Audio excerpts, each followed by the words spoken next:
Summer is the greatest season by a long shot. That's a hill I'll die on any day. My love for the summer doesn't revolve around partying or drinking, as you may expect, but nature, warmer weather, and the outdoors are inseparable in my opinion, and I guarantee you that when the heat rolls through, I spend more hours outside than inside. It was a warm night in mid-June a few summers ago. When this happened, I was 17 or 18 at the time. For context, there's a massive nature preserve near my house. When I say massive, I mean it's close to 1,000 acres in size to this day. There are still parts of it that I'm positive I haven't explored. Two of my friends and I agreed to spend a night camping in those woods. Technically camping, there was strictly forbidden and borderline illegal, but we figured that there was no chance someone would catch us in this dense forest. We just have to trek as deeply as possible. Chuck was the camping fanatic of the group I'm telling you. This kid loved cosplaying as a Boy Scout and probably knew close to 100 different knots. Our other friend, Jackson, always supplied the drinks if we were sober. He was unhappy. That's just how things went when Jackson was involved.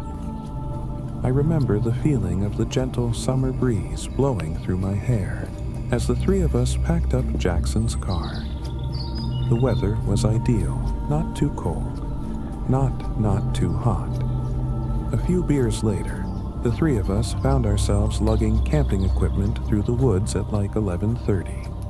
I can't lie, I was feeling the alcohol start to hit me as we marched along.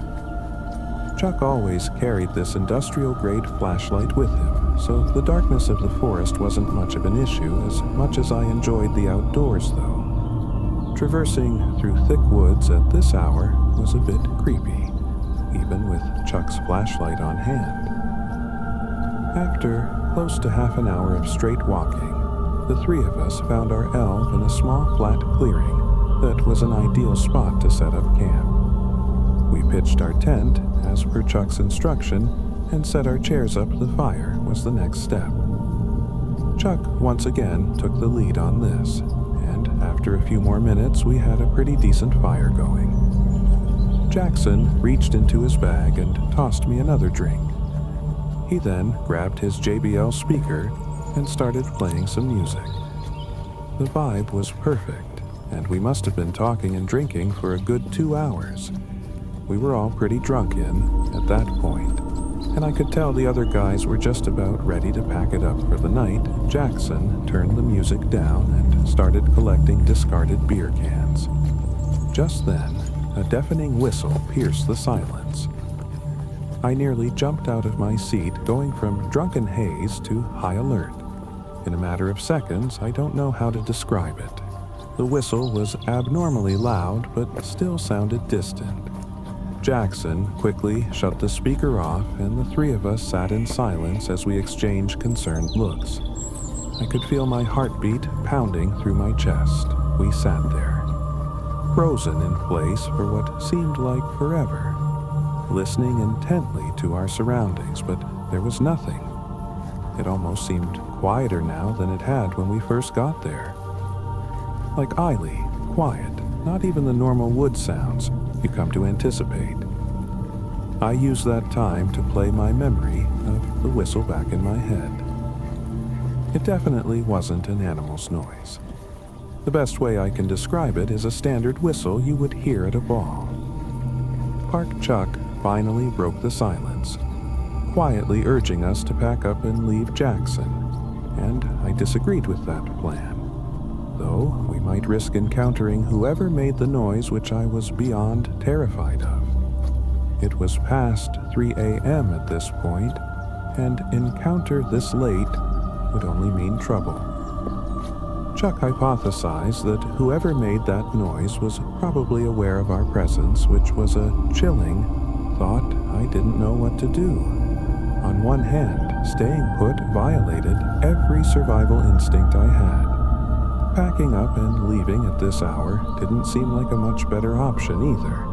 Though we finally agreed to wait it out, I went to put the fire out, but Chuck cautioned me against it, saying that a fire would repel any dangerous animals. Only then did the true gravity of the situation smack me in the face. We were literally miles away from any civilization. It was 3 a.m., and there was an unknown entity somewhere in the darkness, another 10 minutes or so, PED, and we had resumed talking, but at a much lower volume, with no music. I don't think any of us felt safe going to sleep just yet, though, and then, out of the corner of my eye, I saw something small. Flew over the darkness of Jackson's shoulder and landed directly in the fire. It was a firecracker. I screamed bloody murder as it started sparkling in the fire, and Chuck cursed as he sprung up out of his chair and bolted into the darkness. Jackson and I scrambled to follow, leaving all of our stuff behind. We caught up with Chuck, who flashlight was beaming wildly through the woods as he frantically sprinted.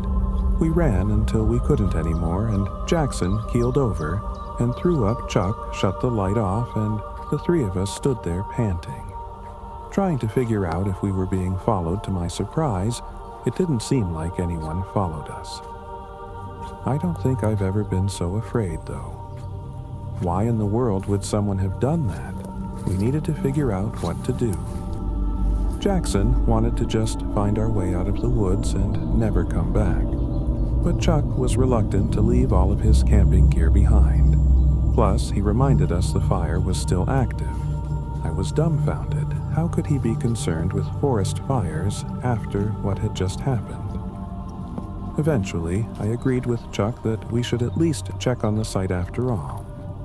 No one had actually chased us, so there was a slight possibility that whoever threw that firecracker was just playing a cruel prank. Chuck was a navigational expert and was actually able to retrace our footsteps.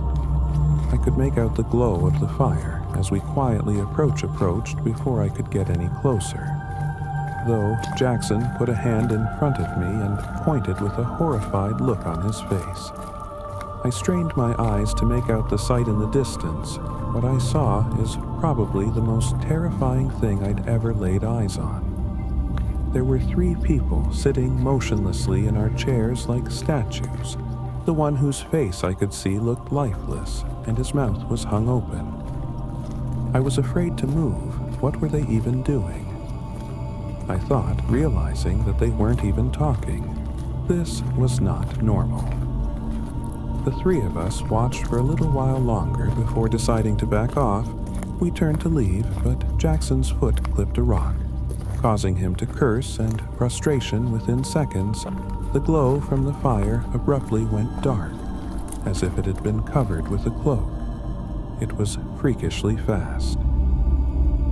We didn't stick around another second. We again sprinted away from the site, but this time we could hear footsteps crashing behind us. We didn't stop this time. We bolted out of the woods and ran all the way to Jackson's car. By some miracle, we weren't followed. Out of the woods, none of us spoke on the drive back, each of us lost in our thoughts the next day.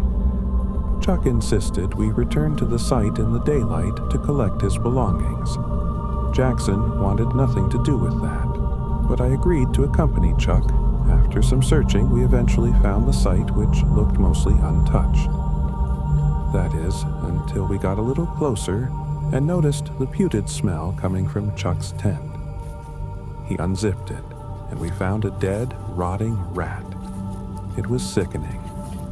I took the hint and haven't been back to that preserve.